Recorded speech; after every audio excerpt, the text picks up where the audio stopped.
ஒரு இஷ்யூ தான் மேடம்.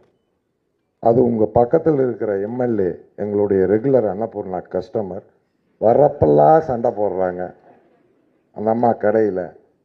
ஏன்னா எங்களுக்கு நீங்கள் ஸ்வீட்டுக்கு 5% வச்சுருக்கீங்க ஜிஎஸ்டி, இன்புட் கொடுக்குறீங்க. ஃபுட்டுக்கு 5% வச்சுருக்கீங்க, இன்புட் கிடையாது.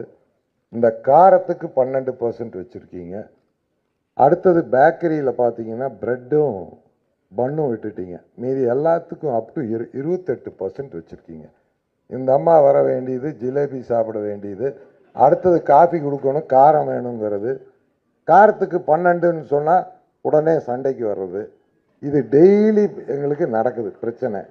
ஒரே பில்லில் ஒரு ஃபேமிலிக்கு டிஃப்ரெண்ட்டாக ஜிஎஸ்டி போட்டு கொடுக்கறது கஷ்டமாக இருக்குது. ஒரு பன்னுக்கு ஜிஎஸ்டி கிடையாது, பன்னுக்குள்ளே ஒரு க்ரீம் வச்சுட்டா அதுக்கு 18% ஆயிடுது. கஸ்டமர் என்ன சொல்கிறாரு, நீ க்ரீமையும் ஜாமையும் கொண்டா நானே வச்சுக்கிறேங்க. கடை நடத்த முடியல மேடம். அதனால் ஒன்றா எல்லாத்துக்கும் ஒரே மாதிரி ஜாஸ்தி பண்ணிடுங்க.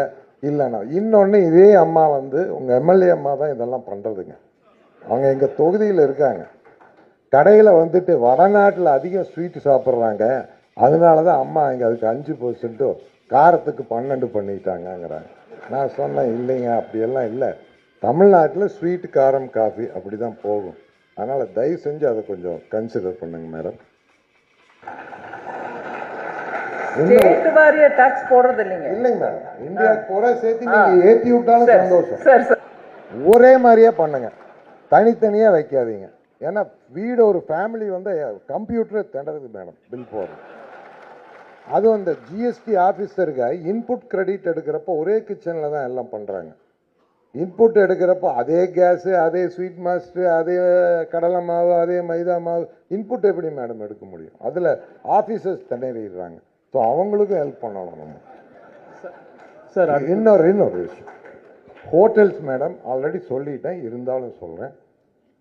ஒரே ஒரு நாள் மேடம் 7500 ரூபா ஹோட்டல் ரூமில் பில்லு போட்டுட்டோம்னா உடனே 5லேருந்து 18% ஆகிடுது மேடம் ரெஸ்டாரண்ட்டில்.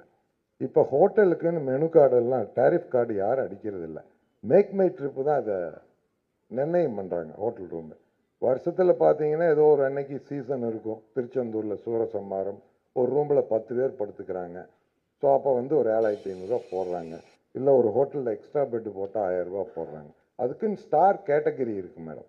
அந்தந்த ஸ்டாருக்கு தகுந்த மாதிரி டேக்ஸ் இருக்கட்டும். ஒரே ஒரு நாள் 7500 ரூபா போட்டதுக்கு வருஷம் பூராத்துக்கு 18% அந்த ரெஸ்டாரண்ட்டுக்கு போடுறாங்க.